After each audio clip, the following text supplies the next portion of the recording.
श्री राजा inter college तैयारी के रखा जौनपुर कक्षा 12 विषय समाजशास्त्र ऑनलाइन क्लास में छात्रों आपका स्वागत है।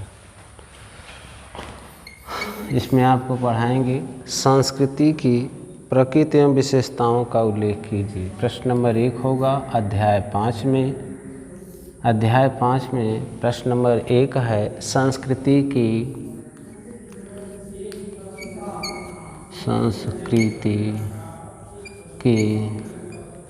प्रकृति की विशेषताओं का उल्लेख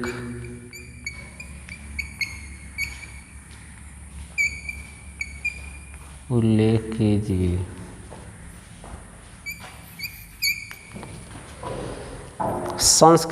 संस्कृति की परिभाषा एवं अंतर्वस्तु को जान लेने के बाद ही इसकी प्रकृति की विशेषताओं को जानना संभव होगा। संस्कृति की मुख्य विशेषताओं का संक्षिप्त विवरण निम्नलिखित है। नंबर 1 इसमें हेडिंग है संस्कृति सीखने से विकसित होती है। नंबर 1 हेडिंग है संस्कृति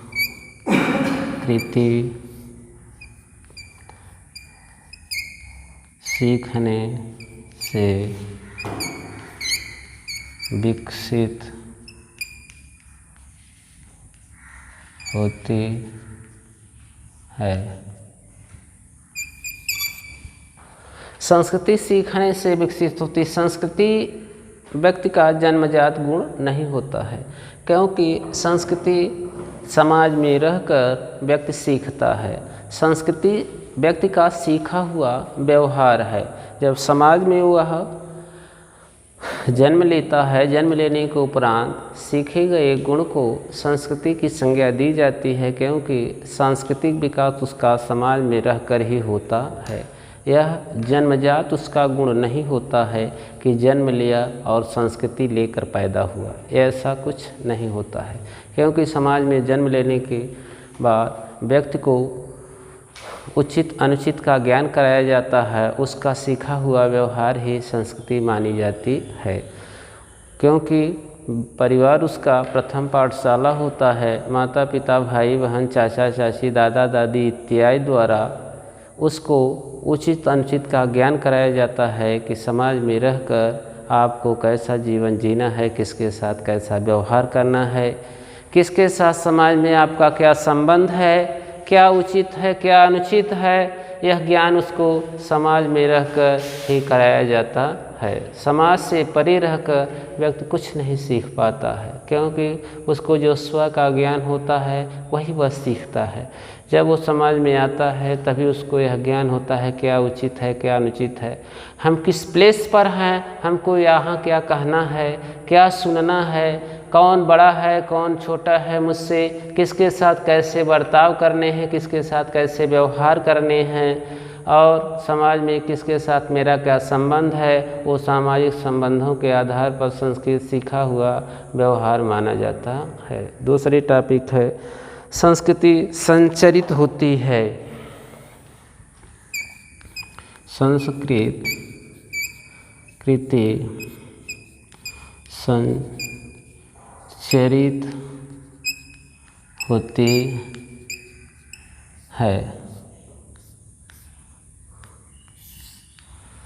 संस्कृति परिवार द्वारा एक पीढ़ी से दूसरी पीढ़ी को संस्कृति संचयित की जाती है, विरासत के रूप में प्रदान की जाती है, क्योंकि परिवार अपने सदस्यों को संस्कृति को विरासत के रूप में अर्जित कर देता है। एक पीढ़ी से सीखा हुआ व्यवहार दूसरी पीढ़ी को सिखा दिया जाता है, बता दिया जाता है।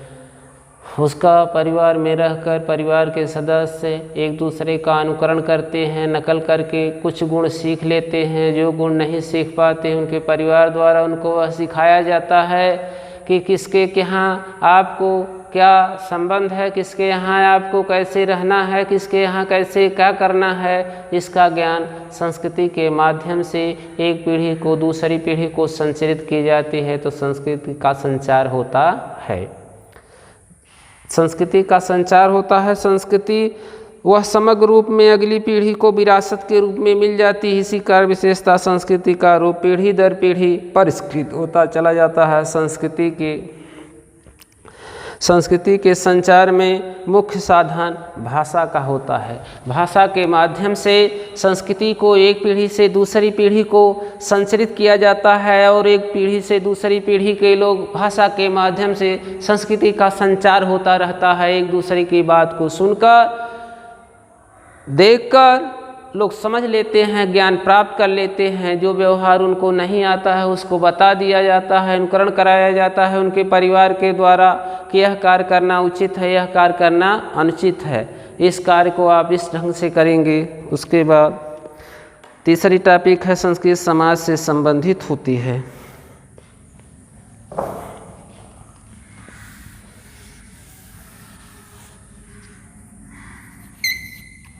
संस्कृति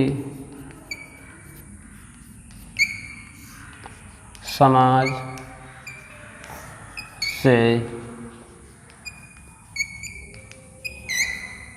बंधी होती है।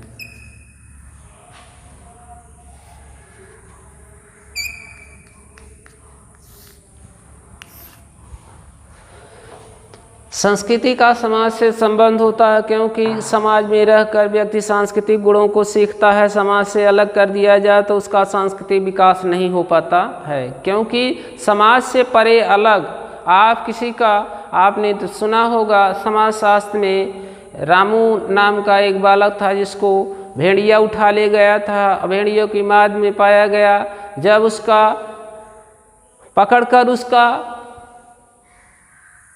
पकड़कर उसकी हत्या की गई, उसके बाद उसके मस्तिष्क का जांच की गई तो पूर्ण रूप से उसके मस्तिष्क का विकास नहीं हुआ था। क्योंकि यह देखने के बाद यह पता चलता है जब व्यक्ति समाज में रहता है तब व्यक्ति का व्यक्तित्व का विकास होता है। समाज से उसको अलग कर देने के बाद व्यक्ति का व्यक्तित्व का विकास नहीं हो सकता है, क्योंकि समाज में रहकर वह संस्कृति को सीखता है। उचित अनुचित का उसको ज्ञान होता है। यदि उस समाज से परे कर दिया जाए तो उसको यह ज्ञान नहीं हो पाता है कि कौन सा कार्य उचित है, कौन सा कार्य अनुचित है। इसके लिए संस्कृति का संचार होता है और संस्कृति समाज से संबंधित होती है। समाज से परे अलग यह स्पष्ट है कि संस्कृति का अलग कर रखकर कोई व्यक्ति संस्कृति का न तो विकास हो सकता है और न ही इसका प्रसार। स्पष्ट है कि संस्कृति सामाजिक होती है। संस्कृति का विकास समाज में रहकर, व्यक्ति का विकास समाज में रहकर होता है और समाज से उसको अलग कर दिया जाता है तो व्यक्ति के व्यक्तित्व का विकास नहीं होता, उसकी संस्कृति शून्य हो जाती है। क्योंकि संस्कृति जो समाज द्वारा सीखा हुआ व्यवहार है, समाज में रहकर व्यक्ति उचित अनुचित का ज्ञान करता है। उचित अनुचित का ज्ञान होने के बाद वो समाज उपयोगी हो जाता है, उसके व्यक्तित्व का विकास माना जाता है। यदि उसको समाज से अलग कर देंगे आप तो उसके व्यक्तित्व का विकास नहीं होता है, उसका पूर्ण रूप से विकास नहीं होगा। क्योंकि समाज में वो रहेगा तभी उसकी संस्कृति का संचार होता है और समाज संस्कृति और समाज से संबंधित मानी जाती है। उसके बाद आदर्शात्मक चौथी टॉपिक है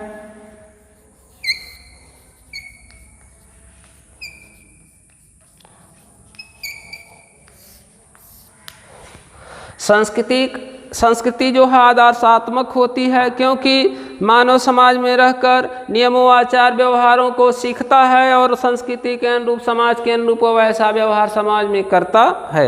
यदि शिक्षा और निर्देशन ने मनुष्य की संस्कृति के साथ आदर्श प्रतिमान के अनुरूप अपने जीवन को बनाने का प्रयास करता है। इसी की विशेषता के कारण प्रत्येक समाज अपनी संस्कृति को उच्च या महान मानता है। भारतीय समाज अपनी संस्कृति को आध्यात्मिक या ईश्वरीय देन मानता है, क्योंकि भारतीय समाज अपनी संस्कृति को आध्यात्मिक या ईश्वरीय देन मानता है। क्योंकि व्यक्ति समाज में रहकर सामाजिक गुणों को सीखता है। समाज के व्यवहार, समाज के नियमों और आचार व्यवहार से व्यक्ति समाज में प्रत्येक व्यक्तित्व के लिए ये दिशा निर्देशन का कार्य करती है। दिशा निर्देशन का कार्य करने से मनुष्य की संस्कृति आदर्श प्रतिमानों के अनुकूल अपने जीवन को बनाने का प्रयास करता है, क्योंकि मनुष्य समाज में रहकर अपने आदर्श नियमों एवं प्रतिमानों को उसके अनुरूप बनाने का निर्देश प्राप्त करता है, क्योंकि संस्कृति जो समाज का सीखा हुआ व्यवहार है। समाज में रहकर व्यक्ति का व्यक्तित्व का विकास होता है। जब समाज में से अलग कर दिया जाएगा व्यक्ति को, तो उसका व्यक्तित्व का श्रेष्ठ व्यक्तित्व नहीं माना जाता है, क्योंकि समाज में रहकर ही व्यक्ति सामाजिक गुणों को सीखता है और समाज के अनुरूप व्यवहार करने सीखने लगता है और समाज के अनुरूप अपने व्यवहारों, नियमों, प्रतिमानों को आदर्श रूप प्रदान करने की कोशिश करता है, क्योंकि समाज में उसके नियम जो होते हैं वो आदर्शात्मक नियमों से व्यवहारिक होते हैं। उसके बाद संस्कृति जो है मानवीय होती है। संस्कृति मानवीय होती है। संस्कृति जो है मानवीय होती है, क्योंकि संस्कृति मानवीय इस नाते होती है कि समाज में रहकर व्यक्ति सामाजिक नियमों और प्रतिमानों को सीखता है, क्योंकि मनुष्य के अंदर संस्कृति का गुण होता है, पशु के अंदर संस्कृति का गुण नहीं होता। पशु भी कुछ व्यवहार सीख लेता है, लेकिन पीढ़ी दर पीढ़ी विरासत के रूप में अपने आने वाले वंशजों को विरासत के रूप में कुछ देता नहीं है, क्योंकि मनुष्य जो है संस्कृति मानवीय होती है, आने वाली पीढ़ी को विरासत के रूप में अपनी संस्कृति को छोड़ देता है। उसके आने वाले पीढ़ी के लोग उसकी संस्कृति का ग्रहण करते हैं, अनुकरण कर लेते हैं, लेकिन पशुओं में ऐसा गुण नहीं पाया जाता है, क्योंकि पशु के अंदर सीखा हुआ व्यवहार कुछ सीख लेते हैं, लेकिन वह उनके अंदर भाषा के अभाव के कारण संस्कृति को एक पीढ़ी से दूसरी पीढ़ी को हस्तांतरित नहीं कर पाते हैं। इस नाते पशु और मानव में यह डिफरेंस माना जाता है। उसके बाद अगली टॉपिक है संस्कृति का संबंध मानवीय आवश्यकताओं से होता है। छठवीं टॉपिक है संस्कृति का संबंध मानवीय आवश्यकताओं से होता है। संस्कृति का संबंध मानवीय आवश्यकताओं से होता है, क्योंकि संस्कृति अब आवश्यकताएं से होती है जिनका संबंध सूक्ष्म मानव स्वभाव से होता है। संस्कृति सदैव इन आवश्यकताओं की पूर्ति का प्रयास करती है, क्योंकि संस्कृति का जो संबंध होता है मानव की आवश्यकताओं से होता है। संस्कृति के माध्यम से मानव अपनी मूलभूत आवश्यकताओं की और सूक्ष्म मानव आवश्यकताओं की पूर्ति होती रहती है और आवश्यकताओं की पूर्ति का प्रयास भी करता है। संस्कृति सदैव इन आवश्यकताओं की पूर्ति का प्रयास भी करती है। मानव की जितनी जो भी आवश्यकताएं होती हैं संस्कृति के माध्यम से वह प्रयास करके उनकी पूर्ति भी करता है, क्योंकि समाज में रहकर मानव एक सामाजिक प्राणी बनने की कोशिश करता है और मानव एक सामाजिक प्राणी है भी। उसके बाद अगली टॉपिक है संस्कृति संगठित होती है।